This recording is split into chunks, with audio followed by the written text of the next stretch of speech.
The advice and opinions expressed by Dr. Granpeesheh and her guests are meant solely as suggestion and should not be in any way construed as child-specific advice.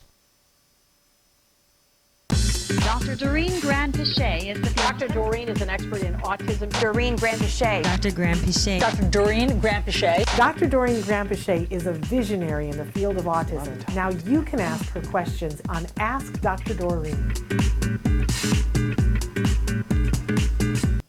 Good morning and welcome to Ask Dr. Doreen. I'm Shannon Penrod and I'm here with the fabulous Dr. Doreen Granpeesheh. Good morning. So thrilled to be here with you. It's so good to be here. And we're excited to be with you guys for the next hour. I know I came in this morning and everybody was so concerned because Facebook and Instagram were down. Oh. And it was, but apparently we're holding our own and we're going to, hope for the best. I didn't know that. Yes, there was some sort of I don't know what this morning. Oh, dear. So for the moment, but if it gets crazy, visit us on YouTube because there was nothing wrong on YouTube this morning. Yes. But we are live right now on Facebook, YouTube, and Facebook Twitter. is up, I see. Yeah, but this morning it was not. So that's why I was concerned Wow. coming in. But for the moment, we're holding our own on Facebook. But should that disrupt, we won't be gone. Look for us on YouTube. But we are live on Facebook, YouTube, Twitter, and about a dozen other places. And our wonderful Chris Desmond is going to show you some of those places. Don't forget that once the show is done live, and we are live right now, when it's done live, then it will be a podcast that's available as a free podcast wherever you download podcasts. Remember that Ask Dr. Doreen is its own podcast now. You want to make sure that you subscribe, like, share, and make sure that you are subscribing to the Ask Dr. Doreen feed so that you are getting that podcast, which is separate now from Autism Live. They are their own mighty powerhouses. So Awesome. Absolutely wonderful. I will tell you that when you download the free podcast, it will come with advertising because that's the name of the game. We all sort of understand that, and we want it to be free for you. And the way that we defray cost is by having wonderful sponsors. We hope you enjoy that. If you don't, and some of you have said, I'd rather pay a little bit and get it ad-free, you certainly can do that. And here's the fun thing about that. If you go to glow.fm/autismlive, you will pay a small monthly fee. It's $5 a month, or it's even cheaper if you buy it across a year. And if you do that, you are subscribing to get both Autism Live and Ask Dr. Doreen, everything that we do here at Autism Network, and you will get that with no advertisements. And we thank you for your patronage for that, if that is what you prefer. It's everybody's preference, right? We also want you to know that when we podcast now, it is audio only, but if you're missing the video, obviously you can be watching us on Facebook and Twitter and YouTube, but we archive all of our shows almost 14 full years. We are in the 14th year now. So exciting. It's amazing. You haven't aged at all. Oh, but yeah, I have. If you look at the first day that we were doing it, it's like, who is that woman? For me. But you look exactly the same. You look like you've gotten younger. So I don't know how you do that. Thank you. When I watched the intro, I'm like, oh my God, those were the days. Well, But thank you. You can see me with dark hair when I was still tying it. It was I it was love your great. hair this way, though. And I love the new haircut, Yes, too. I didn't wait for you. I shaved my head again. I mean, not completely. And I went a little shorter than I meant to. I said I meant to go for the Judi Dench, and again, I got the Mike Pence.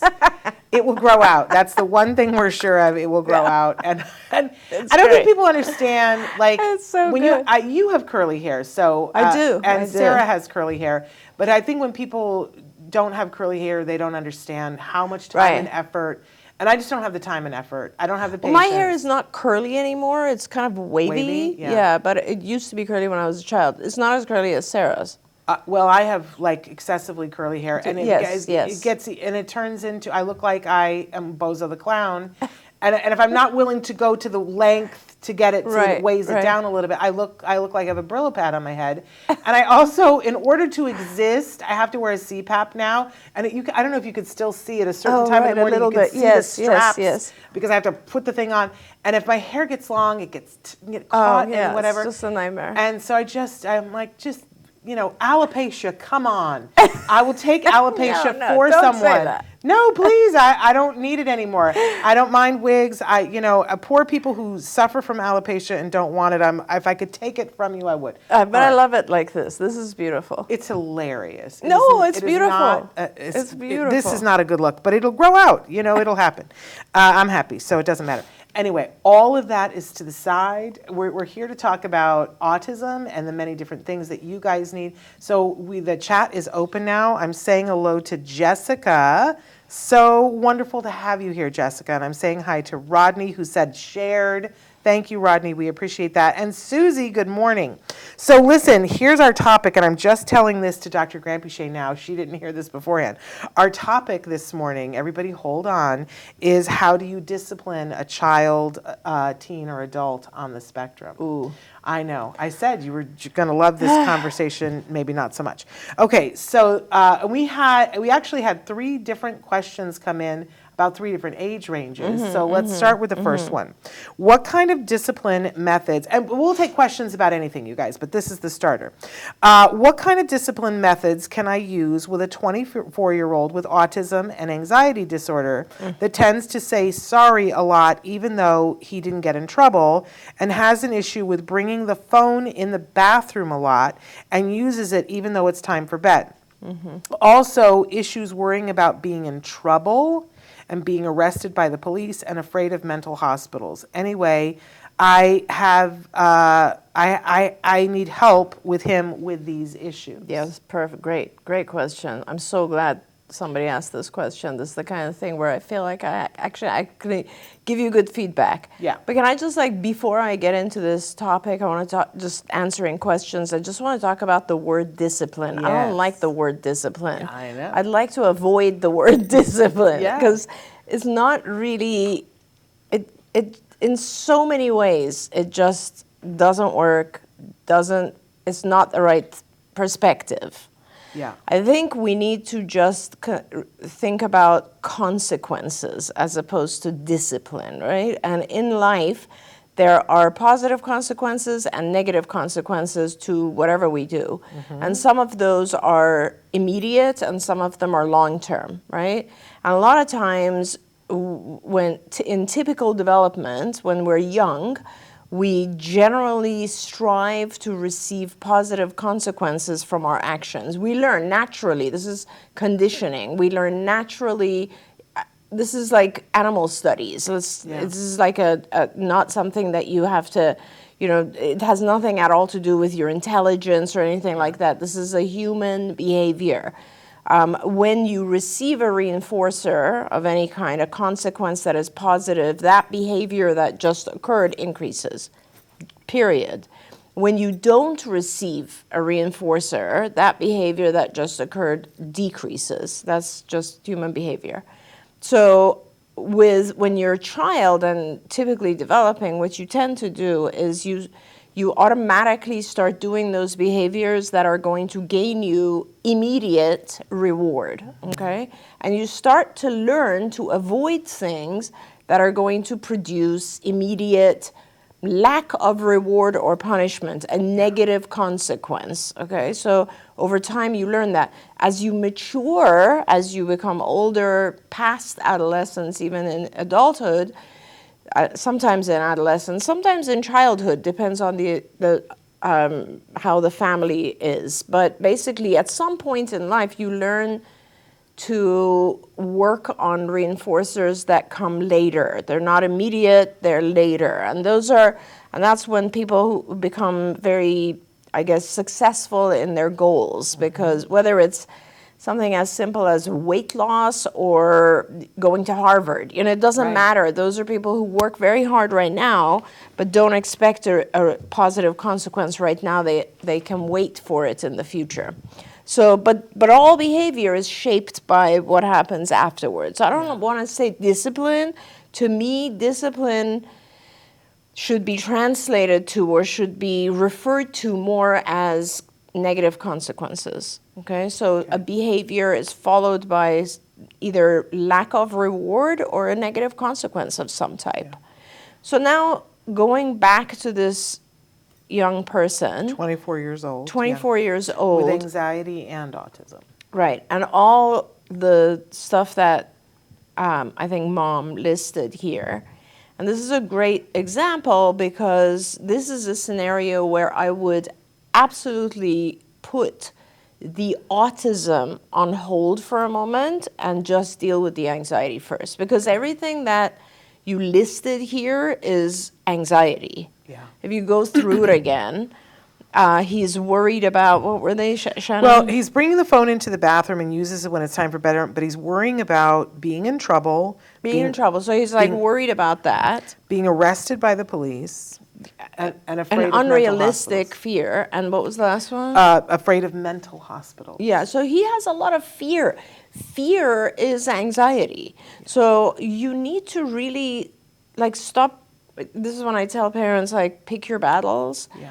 You know, it might be something like he takes his phone to the bathroom and that's what you're trying to get rid of. But first, let's focus on the anxiety because he's going through a lot. Yeah. So what you need to do, and it really depends on his level of functioning, but the most positive treatments for anxiety are cognitive behavior therapy and medication. That combination is the most successful. There's thousands of peer-reviewed articles about this. So you should probably start by trying to see a psychiatrist and get him on some form of medication. The medication for anxiety and depression is the same. So it's either a selective serotonin reuptake inhibitor, SSRIs, or SNRIs. But you basically are taking medication which will not change his personality. It will help him be a little bit less worried at all times. That in itself will make his overall life a little bit more positive. And that's very important because you're talking about removing positive consequences. Like you're talking about, when you say discipline, you're talking about adding a negative consequence to his life for doing something like taking his phone to the bathroom. And if you're ever going to add a negative consequence, you need to first make sure there are enough positive consequences so that the end result ends up being fair. Right. So in my opinion, you should really be more focused on just the anxiety aspect of things and making that better.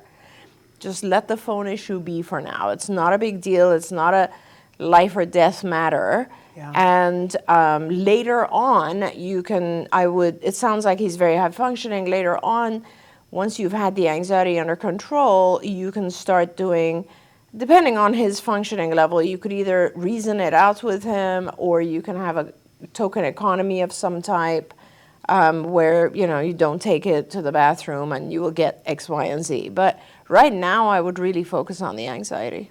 I think it's so hard because so many of us were raised in an environment where if somebody does something that is inappropriate, I was raised, well, you got to punish that. Yeah. That was spoken out loud. Well, that needs to be punished. Totally. And you're a bad parent or a bad caregiver if you don't punish that. Yeah. And I always felt like that was wrong. I hated that, growing up with this constant fear of, if you do this, then you're going to get punished. Right. I didn't like that as a child. And I didn't want to be that kind of a parent. I was also, the generation where I was raised, I didn't get hit a lot, but we got spanked. Sure. That happened. And there was one occasion when my dad, the belt. Yeah. The belt happened. I was like, I'm never doing that to my child. Yep. I would love to sit here and say that I never spanked my child. That is not the truth. Right. But I can remember the 2 times I did, and I didn't like it either time. Yes. And it wasn't effective.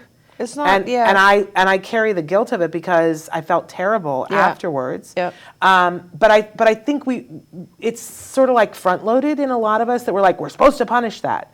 Instead of when you spend any time with a behaviorist, you guys look at it in an entirely different way. Yeah, An we do. entirely different way that's much more effective and doesn't leave anyone feeling like they've done something. Like you feel like a bad person. You if do, you- yeah, if you do. And it's not just spanking, but also I feel like, is it crazy for me that I feel like for this young person, somebody has said to them, and I don't think it was this parent, this caregiver, but somebody has said to them, don't do that or you're going to end up in a mental hospital. You don't just at 24 become afraid of a mental hospital. Yes, right? that's true. And I think it's so, like, I can see some person, older relative, who thought that was going to help stop the behavior. You know, take the phone in the bathroom. Yeah. You know, you're going to end up locked up. Not helpful, because now Right. we have this anxiety thing here. Right. But I love this idea of looking at making it fair. Yeah, for sure. What does this young person need? Absolutely. And whenever there's anxiety, I feel like that's kind of a root cause. It's like when you see symptoms of autism, you have to look at root causes. Like, what's actually going on with this individual? Forget about all the symptoms and all that sort of stuff. Find out what's going on and try to make them feel better to begin with. I also want to say that sometimes with punishment or discipline, it's not so much about what's going on with the individual as it is what's going on with us. Like, we get frustrated as parents, right? I mean, there's no question about it. We get frustrated, right? And that frustration can sometimes come out in the form of discipline, and then there's guilt, right? Yes. So it's more about like walking away from the scenario. You do not have to fix everything at that moment, and just calming down before just it's more about like taking the time to kind of take care of yourself and ask yourself what's going on with me internally right now. And why is it a big deal for a 24-year-old to be in the bathroom with a phone at night? Or past not, bedtime? yes. Or not. Right. Like, why Pick is your he, battles. Why Why is he is wanting this a to big do deal? that? Why is this a big deal? Yes. Is it that is he calling somebody that you don't want him to call? Yes, yes. Is he flushing the phone down the toilet and there's the loss of the phone? Or is it just like because we think That's our the kids rule. use the phone too much? Yeah. You know what I mean? Like, Yeah. it's just just take off yourself those rules that are causing you so much stress.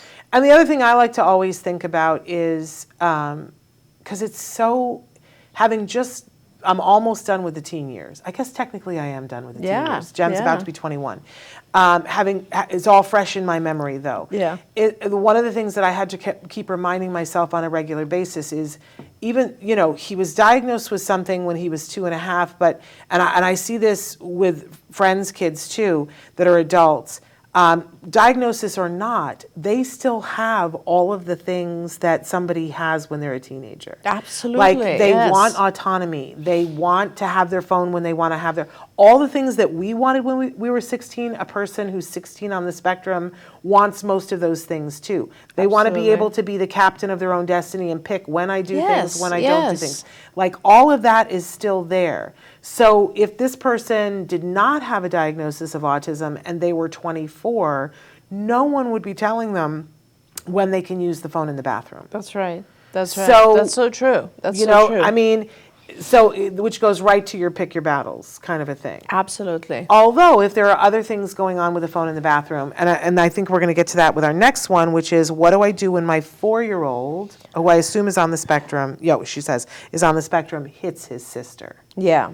Now we're into something where it's like, okay, well, clearly that's not a thing that we want. We don't want the and that's 4-year-old not to hit the something you can ignore. Right. Yeah. Right. So that's very, very important. And I know it's really difficult, but again, we go back to how to manage behavior, and there's always two ways: either deal with it after the fact or before, right? Antecedent or consequence. It's both. And when it involves hitting, you have to do an antecedent modification. You must block the hitting, and as well as perhaps remove a reinforcer or some form of response cost. It really depends on your child. But let's start with, as usual, what is the function of the behavior? So why is he hitting his sibling? Is it because he wants something she has? Is it because he wants your attention? Because when he hits her, you go and attend? So whatever it is, you have to remember when we look at challenging behavior, the way to deal with it is make sure that the hitting, which you're going to now block, but make sure that his attempt to hit does not get what he was trying to get, but some other better way of communicating gets what he wanted to get. So for example, if he's trying to get something from his sibling, and he's 4, we don't know how old his sister is. No. Right? So if he's trying to get, like, let's say a toy that she's holding, and he hits, first of all, whenever possible, wherever possible, you have to block that because we don't want her to get hit. And when I say block, it's not about just being physically present to prevent that from happening. It also means don't leave them alone if in a scenario where he's going to be hitting or there's a chance that he might be hitting her. Make sure there's always someone there, or don't let them play with the same toys. Whatever you need to do to prevent that situation, because you have to protect her at this point. And remember that his hitting is a form of communication. He's either saying, I want that object, or Mom, I want your attention, or whatever it might be. And when he makes an attempt to hit, give him a more appropriate way to respond, to communicate. So if it's about wanting a toy, teach him, model for him. Let's say you'd block it and say, I want the toy, or can I have the toy? And then give him the toy for 3 minutes or whatever it is. It's a process of teaching our children. It's not as simple as once. It doesn't happen once. This is why I always tell people it's so important to have a team of behavior therapists in your house, because this time of thing that happens, it's over and over. It's like multiple times the behavior tech will be able to redirect the child from hitting and teach them a more appropriate way to communicate whatever it is. And over time, the child realizes, oh, hitting doesn't work, but asking works. Yeah. And that's the key to it. And it takes a while for the child to realize that. So it isn't about doing it once. It's about making sure there's consistency, and every time the child realizes hitting is not getting me what I wanted. Yeah. But let's look at it the other way, because a lot of, if my mother, before she saw ABA, were a part of this conversation, and a 4-year-old hit somebody else, my mother would be like, that needs to be punished. Right. Whether his hand needs to be smacked and he needs to be told, Right. no, Right. you don't do that. Now you go stand in the corner. Right. Right? But does that actually work? Does that prevent him from hitting the next time? And I think the studies are clear. No. Well, okay, so let's go into the studies. Yes. It works for that particular behavior. If it's an immediate punishment, it's going to work for that particular behavior, but it will be replaced by some other behavior. Yes. Because until you teach the child to communicate in a more appropriate, acceptable way, there's going to be some sort of aggression. Because remember, when a child can't communicate what they want, they're frustrated. So their way of expressing that frustration is going to be, he might not hit the next time, but he'll just grab. Right. He might not grab, but he'll, push. Yeah. Exactly. So there's going to be some sort of aggressive way of communicating unless we teach that none of the aggressive behaviors work. And let's be honest, immediate punishment works. Yeah. But it's not going to be effective over time because it'll always be replaced by some other behavior that you didn't punish yet. You end up punishing everything. That's insane. Yeah. And it doesn't work long term because the child will, after a period of time, realize, oh, it's been 6 months. I think I'm going to try hitting again. Yeah. So you have to give the skill. This is kind of why I always think that, with behavior, ABA, with applied behavior analysis, there's such a huge focus now on how to manage challenging behavior. And I've always said, you cannot manage challenging behavior without teaching skills. Yes. There has to be a skill teaching portion, because without that, there's nothing to replace the challenging behavior. It's not fair. Yeah. It's like saying, I don't care why you needed that, you just don't get it. Exactly. It's not fair. Exactly. And it's not effective. So exactly. There we go. Hey, we're saying good morning to Joy, who says that both of her kids are autistic. She says, exactly. My 14-year-old only wears sandals no matter where we go. This is all he will wear, and I don't stress about it. Fantastic. Fantastic. Joy, I Picking swear. your battles. Exactly. Joy also wants us to know that on a positive note, that her 16-year-old just recorded a song in Nashville that will be released on April 3rd. She will also be competing at Miss Georgia in June and would love y'all's support. I love the y'all. Yeah. She does a lot of advocacy for the autism community. Would love that. love to have her on the show. You can email me, Shannon, at autism-live.com, and we'll set up a time. We'll probably pre-record with her so it can play in April. So please feel free to reach out to me. We'd love to have her on the show. Andrea says, good morning, ladies. My 4-year-old son is in a 40-hour-a-week ABA clinic setting. I am having some issues with the BCBA. She calls off at least 2 to 3 times a week, has canceled all of our weekly parent meetings since January. My son masters out of programs, and it usually takes 2 weeks for her to add more. How should I handle this situation? Thank you. And I want to hug her. There is a little part of me that wants to say that I got sick on December 19th, and then I got better around January, and then I got sick again. And like, if I was the that's BCBA, nice I would of you have too. sucked Yeah. during this time period. And I know a That's- lot of people who have been really sick, although Yeah. you can't have this long term. No, you can't have this long term, and I guess it's nice that you say that, Shannon, because we always want to see both sides, and it is possible that you have a BCBA who's generally very responsible, but right now has other issues going on. Yeah. I would get in touch with whoever is above her in the organization that you're at, and just tell them what you just told us, because we want to be understanding of people's personal issues, but as a clinician, we all have an obligation to be responsive and responsible for our patients. Otherwise, she shouldn't take the patient. She shouldn't be working in this situation if she's going to be a no-show. It is very, very important. One of the things that I get extremely upset about at CARD is when I have young BCBAs who have just kind of graduated and are now starting their career. And I look at their caseload and I see that they've not provided a single hour of caregiver collaboration during the month. Yeah. It really upsets me because, there's, and everybody has to remember, and I think I'm very grateful that my first training was as a clinical psychologist, because I got trained before the field of ABA even existed, right? But when you get trained as a psychologist, this kind of stuff, it's so scary. Like, they scare you about abandoning your patient, not being responsive, not being responsible, not confidentiality issues. Like, there's so much stuff that you learn as a clinician that honestly you don't learn when you're getting your BCBA. You just don't learn that stuff. And I think it's about the universities being better and adding a little bit more about patient care.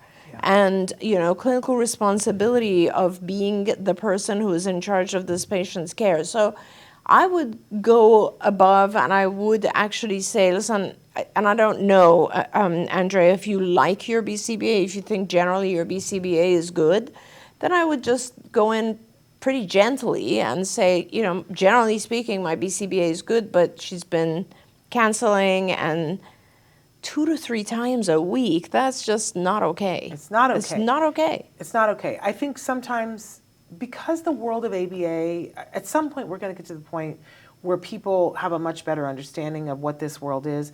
But because most of the people who are parents who are coming into this world, they don't have a best friend who's been through it. Right. Who can say, no, that's not normal. Right. Right? No, it isn't just you. Yes. No, that is not what we would expect to see. So please speak up. Absolutely. So I'm so glad that you're here and that we can say that for you, because that is not normal. That is not. Now, might there be a reason that when you say, oh, okay, this is happening, that somebody can say, obviously they're not going to tell you the HIPAA things. Maybe there is a medical thing that's going on with them, but then they can get you someone else in the interim while that person's taking care of things. Absolutely. And here's the other thing. She goes on to say that my son masters programs rapidly. Yes. And this, it might be one of the issues, to be honest, because some BCBAs they're very good at techniques. Like, this is another thing that is, I think, a problem with the BCBA curriculum, like when you get your BCBA. There's a lot of focus on how to teach. So we learn these millions of techniques of both teaching, which are things like discrete trial, NET, etc., prompting, shaping, etc., and also how to manage challenging behavior, right, which are millions, all the differential schedules and extinction and all that sort of stuff, right? So you learn a lot about process, how to change behavior. Yeah. You don't learn a lot about content. Right. If I'm teaching someone to go from no language to normal language for their age, how do I go about, what's the first thing I teach? What's the second? What's the third? What's the content of what I'm teaching? So for a child who is rapidly learning, it is also possible that your BCBA doesn't know where to go next. They don't know what lesson to introduce next. So what you could do is you could go on skills, and I know you've been with us for a while. I don't know if you're a skills user, but find the lessons, whether it's skills or some other curriculum, find the areas, the programs, the things that your child continues to need, and go in and suggest those. Yeah. Because it might be that your BCBA is having a hard time deciding what's the next step or knowing what's the next step. Yeah. That happens. Wouldn't I love for them, that BCBA, to have good mentorship, though? Yeah, yeah. Because I think I am always telling parents you have to do that at school. Yeah. That, you know, use skills, find out what's the next thing, because I find at school that happens a lot, where they Right. don't know what to do next. That's right. And there's no hierarchy of who to go to or who's going to Yeah. help you.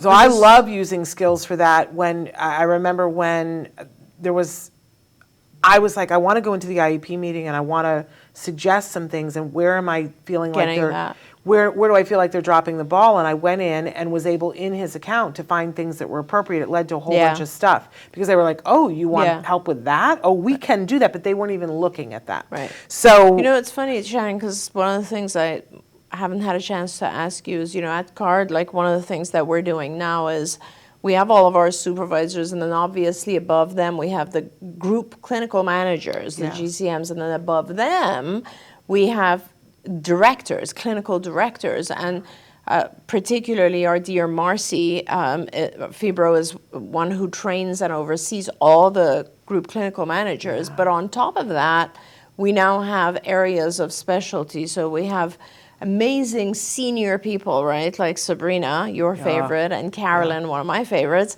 who've been at CARD for, I don't know, Carolyn's definitely been here over 30 years. And both of these guys now oversee our really young kids, right? Our 2 and 3-year-olds. Yeah. Then there's like Jen, who oversees all of our challenging behavior kids, and Katie, who oversees. And the expertise level of the clinical directors is insane, right? All of these guys have been in the field over 20 years, each of them, and they're just so good. And that's what they do. And I think one of the things I was going to ask you is that I think it's important, at least for our parents, to know who this hierarchy that I just mentioned. Yeah. Because I think for all parents, it's whatever issue you're having, you should always have someone else that you can just have a second opinion, yes, you know, we'll need to and share that just with the ask a parents. question.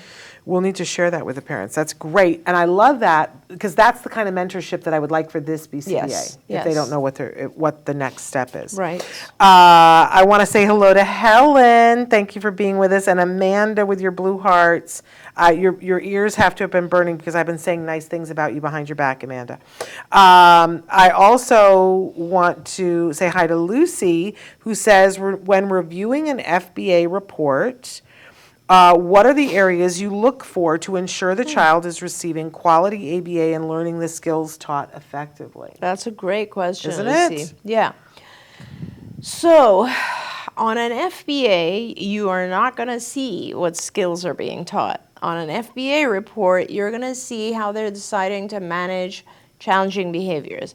An FBA is a functional behavior assessment, and what it does is it asks the question, and it can be done via just asking or actually doing with the child.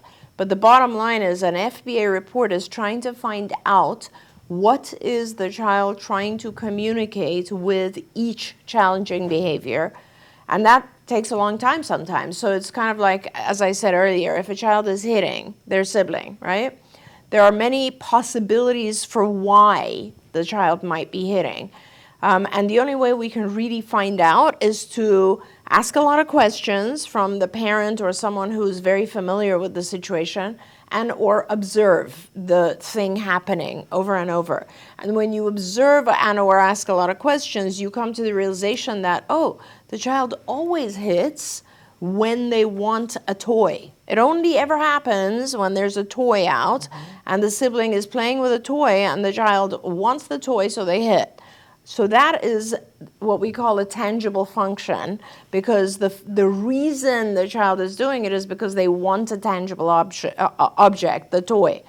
It could also be, oh, the child only hits whenever we place a demand on him, which means, oh, he's trying to escape the situation. That is an escape function. Or the child only hits when mom comes into the room. Oh, maybe he wants attention. We have to identify the function, because each of those functions are then dealt with differently. That's what an FBA report is. It identifies the function, and then that report should be connected to what's called a BIP, Behavior Intervention Plan, and that is the report that says, this is how we're going to deal with it. Neither one of these has anything to do with skill teaching. It only connects to skill teaching when the replacement behavior that we're selecting for the child is a new skill. So for example, a child hits, we're going to teach them to ask, because it's a tangible function. We're going to teach them to ask instead of hitting. That's a skill that you're teaching, right? So there should be another report in general that talks about all the skills that we need to teach this child. And usually those skills fall in whatever area is important to you. For example, a lot of children on the spectrum will have lessons that are in the language area, because we've come to realize that the better a child can communicate, the less they have challenging behaviors. But that's not the only reason, right? Like language affects social, language affects everything, like our ability to interact with others, be in life, thrive, have leisure activity. Language affects things. So that's why language becomes one of the primary goals, right? And then, but there's like a million things in language, and it's going to differ per child. And then the other area that a lot of parents ask for is social, obviously, and those are a whole bunch of skills. So if you're looking to determine whether or not you have the right skills being taught to your child, don't look at the FBA report. Just ask yourself, what are my priorities? And pick your top 5. And are we working on those in some way or shape right now? That's really where it's at. Her follow-up was, do FBA reports only look at maladaptive behaviors? Do the FBAs look at deficits such as deficits in functional communication? Very good question. So they do, but only in the sense, as I said, as a replacement behavior.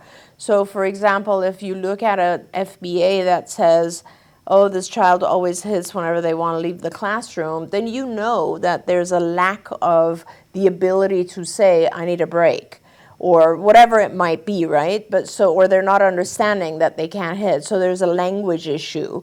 So that's functional communication. Let's say a child hits because they cannot gain access to a drink they want or a food they want.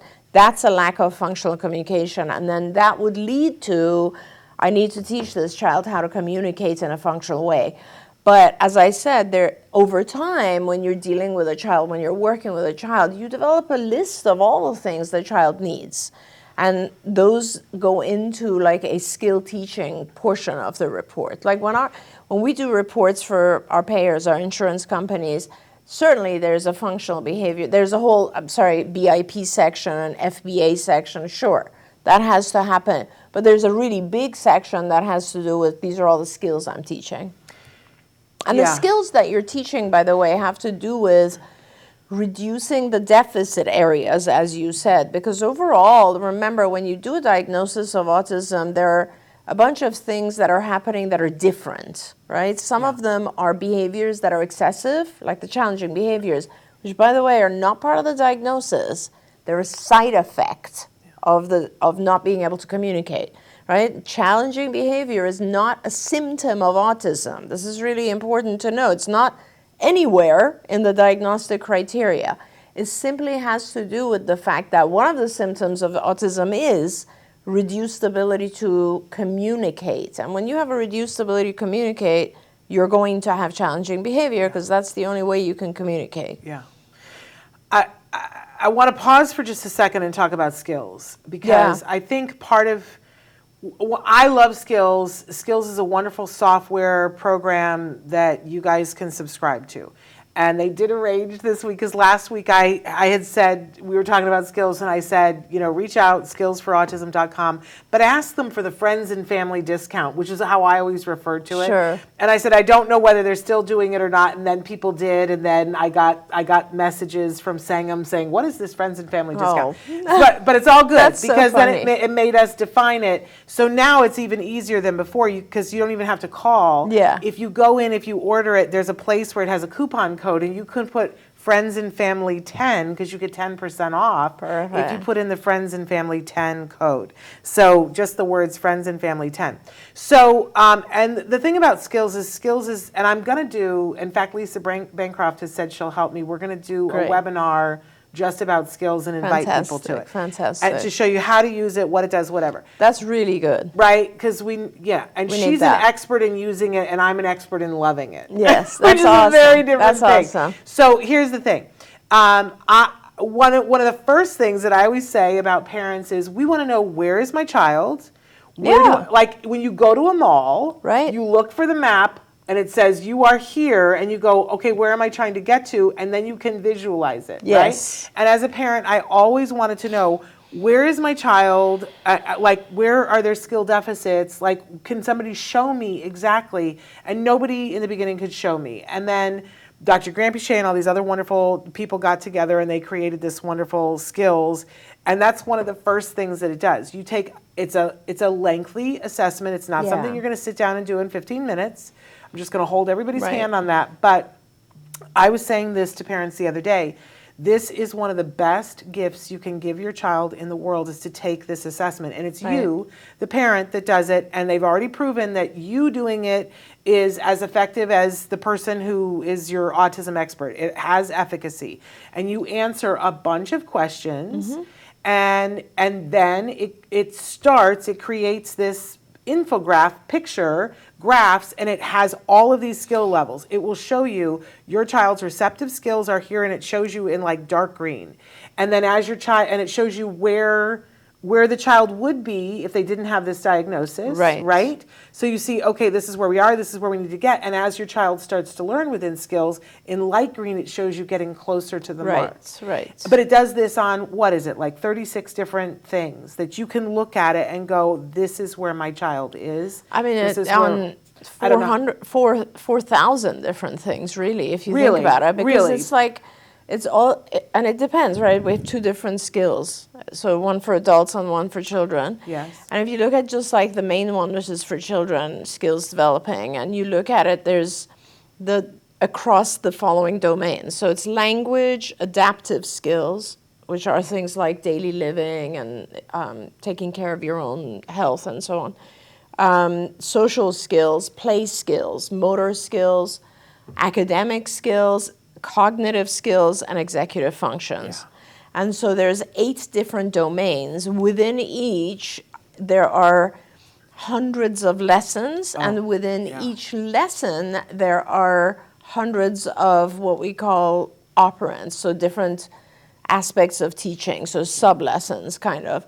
And so there's a lot of different things, and it'll show you exactly where you are. what things your child needs to do. What I'm doing now, Shannon, to make it a little bit easier for parents is because I did an analysis of our data, and I noticed that a lot of parents, so what we've started doing at CARD is a priority list for parents. Yes. And it's interesting when you look at the priority list, like, 3,500 families have requested just toilet training. Like, it's a very, so what I'm trying to do is, like, instead of all these massive lessons, just write them in the form of programs. Like, oh, I need my child to be potty trained. And that is a big priority for us. I need my child to be able to communicate his needs. That's a big priority. I need my child to not have a tantrum when we go to a restaurant. That's a big priority. So I just want to kind of like make it more, I guess, understandable and fast track it for parents, Yes. so that they look at their own lives and they say, this is important, that's important, this is important, Right. and I want these things. Yeah. And then we work on those things. It's amazing. So, but even if you did nothing else, if you just went in and did the assessment to see, You'd learn a lot. You'd learn a lot and be like, okay, yeah. this is the area where my child has the greatest strength. Right. This is the area where my child has the greatest deficit. This, it's worth it for that. But then it has so many more things. But what you're talking about, Lucy, of wanting to know, what is my child learning and is it effective? No matter who you're with, ABA provider, there should be something where they should be showing you, this is what we're working on, and Correct. here is the chart that shows there's a line showing your child is mastering things. Right. And you want to ask for that, because I don't want to Right. leave that out, that you want to ask whoever you're working with, show me the data. Yes. Explain the data to me. What I love about On Skills is, as a parent, if you're a card client, you automatically have this. You can go in and look at it on a daily basis. Yes, And if absolutely. you want to geek out on I have to tell you, I would just open up, because when we had therapy, it was back in the day when it was all paper, when it wasn't on Skills and it wasn't on iPads. Right at the end is when Skills came in. But every once in a while, I would crack open the book, and if the thing was going up, I'd go, that's good. Yeah. And that's as much as I looked at the data. I want to get to Eric's question. Eric's quick question. I have a recent issue with my 8-year-old at school. Random behavior of crying, random breakdown of crying, refusal to do classwork, and stating he missed grandma, which is odd. This is a new behavior. He is in 2nd grade. His twin sister doesn't have that issue but lacks of confidence, which we have been trying to raise. Any clue on how to deal with that? We have requested a meeting with the SPED teacher and director to see what is going on, and thank you. Oh, I have such concerns. Yeah, so I would, there's a lot of questions. I guess I can just at least start you out with questions to ask, because to begin with, whenever there's like a sudden change in behavior, you definitely want to know what has changed in the environment. And it could be things have changed at school. It could also be there was something going on with grandma. Last time he saw grandma, he might have gotten a lot of chocolate. I don't know, whatever. Right. So it's kind of like, I want that as opposed to this. So you kind of need to figure out. And the other, by the way, the other side of it is grandma could be just an association with comfort. Yes. So let's find out what's going on at school. You're not always going to get an answer from the SPED teacher because they're not A, aware, B, might not share with you every single thing. So maybe have someone do an observation for you. A lot of schools these days will not allow things like longer than 20-minute observation. So I would really start by getting some observations of what's happening in school. That's like the most important thing, and I would do it as often as possible, either you or someone else, because sometimes our kids react quite differently when we're present. But there's something, and I would really urge you to try to find out what that is. Yeah. And also, I have questions. I don't know when you saw grandma last. What was the circumstance of that? Is his twin sister in the same classroom? Is he, I don't know what his awareness level is, because, he could be learning from another child. There's so many questions. You have to start by finding out kind of the antecedents to this behavior in the classroom and the consequences. Like every time he acts out, maybe they're taking him for a walk, and he enjoys that. I don't know. Yeah. Whenever a parent says something, they're like, well, this is happening, but it's odd. I always find that the interesting thing. Yeah. Like if there's something that's odd, it's not really odd. It's not like odd. the There's some keys to explanation. You just don't know yet. And I am so amazed by our kids on the spectrum that people tend to have this idea that it's not that level of deep with our kids. And I go, no. In fact, I think it's the opposite, that what I notice about our kids is that they are so good at symbolism. Yeah. That they will take something and they associate something with it, Yep. right? Yep. And they catch, like we have kids that if you watch the Life Animated, that not only was he communicating, he was using Disney lines from Disney films, but he was taking whatever it symbolized in the Disney film and applying it. Like, that's high level stuff. It is high level stuff. High level stuff. Absolutely. And so I'm like you. I want to know, what does grandma symbolize? Right. The first thing that comes to my mind is that, we've had some pretty intense tragedies over the years with some of our kids. Yeah. And there's one young person who we love very much that his dad passed away. And we saw afterwards that he was asking for a VHS player to play Thomas the Tank Engine VHS things. And like, I know that was very unsettling to Mom, but when you stop and thought about the fact that that was him trying to go back to the last time that he felt okay. Yeah. That Dad was there, and he didn't say, I want Dad back, because he knew he'd done that, and that was fruitless. But so he started asking for a VHS, because that's what the memory was. Yeah. And we have another kiddo that, the mom passed away, and it was terrible circumstances, and he was in a hotel with Grandma and Grandpa when Mom passed away in the hospital across the street. And he kept asking to go back to the hotel because that was the last place he felt safe and Mom was okay. Yeah, yeah. It's really kind of brilliant. So my question is, what is he associating with Grandma? This whole thing? Yeah. That and it sounds to me, I'm hearing anxiety. Yeah, I mean, this something kid is having going anxiety. on for sure. Yeah. Oh, he says Grandma is dead and he never met her. Oh, Okay, interesting. so that's very interesting. Yeah. When was the last time that Grandma came up? Well, or it could be that the word grandma is being misassociated. Like, in other words, is there a story they're reading in school that has a grandma in it? Is there some film that he saw where grandma is some positive thing? He's misunderstanding what grandma means. That could also be. And is he also having anxiety about the fact, was there a story about Grandma and he's like, oh no, I have missed the time when she's here. It could very well be. It could also just be as simple as, Shannon, someone in school has said something about their grandma. Right, or maybe they had so, Grandparents' Day. Oh, maybe that's what it is. Yeah, I don't know. And but he like, didn't have Grandma there. Yeah, yeah. But it would be worthwhile to dig in, but also to look at something has gone on at school or is going on at school that has made the anxiety bar go up. Show him a bunch of pictures and ask him to identify who is grandma. Let's see if he has a person in mind even, or it's just a concept.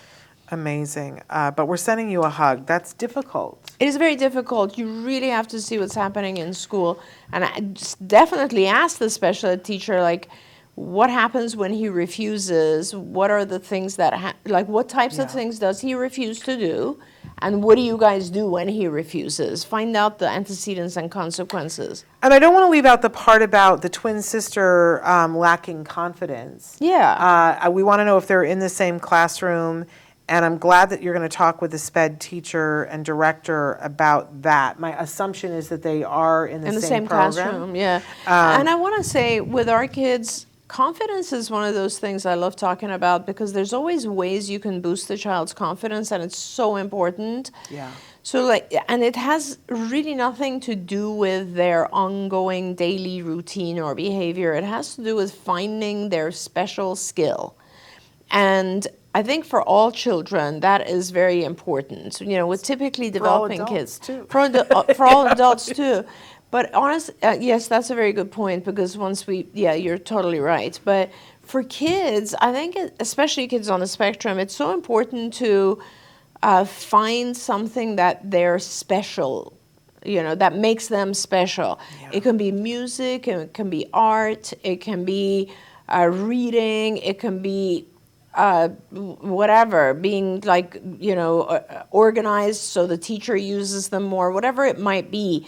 And let me tell you, when you select that thing and you reward that thing and you make a big deal about that thing, not only is it a big boost to the child's self-confidence, but it is a lifelong thing that the child will believe about in themselves. Yeah.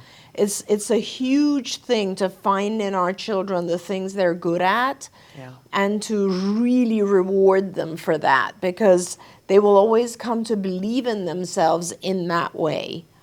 My high school drama teacher just did a big post on Facebook the other day about a story, and you guys may have heard it too on Facebook, but there was a teacher, and she had everybody write their name on a list, and there was 2 lines or whatever in between, and everybody passed the papers around, and for every person's name you had to write 2 things that you liked about them.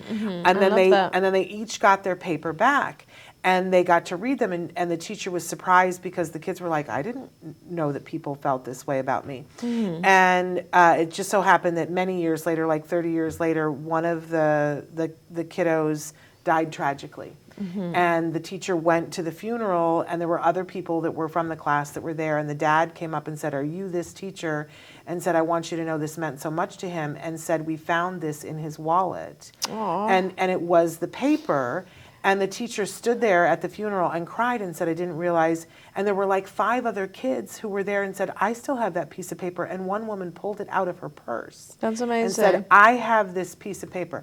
The need for self-esteem. I love that. I mean, imagine if you just do something like that, you know, at Thanksgiving or whatever it is. It's a very, very important thing to hear what you're good at or how other people see you. And that you're, you know, that you have a place and that you're valid and whatever. Absolutely. And I think sometimes people think, well, our kiddos on the spectrum don't care as much about that. I would cry foul. Right. I think they I think they care as much or more about that. Right. To feel that they're important and that they matter and that they have a place, and how people are thinking of them and appreciating them. And I don't think you can say it too much. I do want to say that Dad says that they are not in the same classroom, and we're sorry for assuming, but still, hopefully, you know, you can address the level of confidence for your daughter. I do want to get back to, we have one more question about the discipline. This is a tough one. My husband and I are arguing because he wants to punish our teen for his behaviors that are on the spectrum. Yeah, and that's, again, a pretty hard thing. And again, it goes back to the first question that we responded to, which really is, you know, I think the way to go about it, and this is, you got to be careful, because a lot of times one spouse is more involved and learns about behavior change and the other spouse doesn't. And then you get into arguments because you're looking at things in a different way. Yeah. And I would really recommend that your husband just maybe take a very, very short class on how to change behavior. We did produce an online company years ago called Institute for Behavior Training.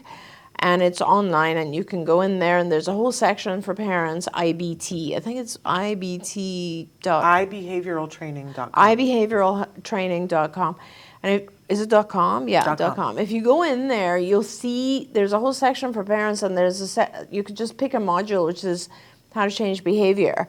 And I think it's important to learn about what I was saying earlier, which is the function of the behavior and the fact that punishment is not going to be an effective modality long term, and there's always going to be some other behavior that crops up. So I really do think that it's important for your husband to learn a little bit. Maybe just watching this episode will help him understand behavior a little bit better. I do want to say, though, that on this continuum, there's like people on the side who are like, well, you know, you need to punish that behavior, right? Yeah. And then on the other side, we have parents who are like, well, that's because of their autism, and so please don't disrupt them from hitting other people. Yeah. And we don't want that. And that's not either. what we're saying at all, because I think that everyone has to learn to live in society and respect each other. Everyone, no matter what the disability is. And that is not what we're saying, but what we're saying is there are more effective and better ways to teach behavior change. Yeah. There we go. We're past time, but thank you guys so much. I have to remind you that tomorrow is our big Oscar special. Oh, great. So tomorrow, tune in for that. I got to figure out what I'm wearing. Oh, I gotta nice. look Oscar-y tomorrow. Yes. But we're taking on the rest of the best pictures and a bunch of other things. I really want to encourage people, go watch the shorts, the live action shorts. Nice. I hope Sonny has seen them. I'd like to talk to Sonny I have about no them. idea if he has. Oh, they're so good this year. All 5 of them are so good, you guys. But anyway, we'll be here tomorrow for that. And we've got so many things that we're pre-taping shows for August. It's heating up here. So until then, give your kiddos a hug for me and one for you too. Thank you so much. Always a pleasure. And bye-bye for now. Bye, everyone.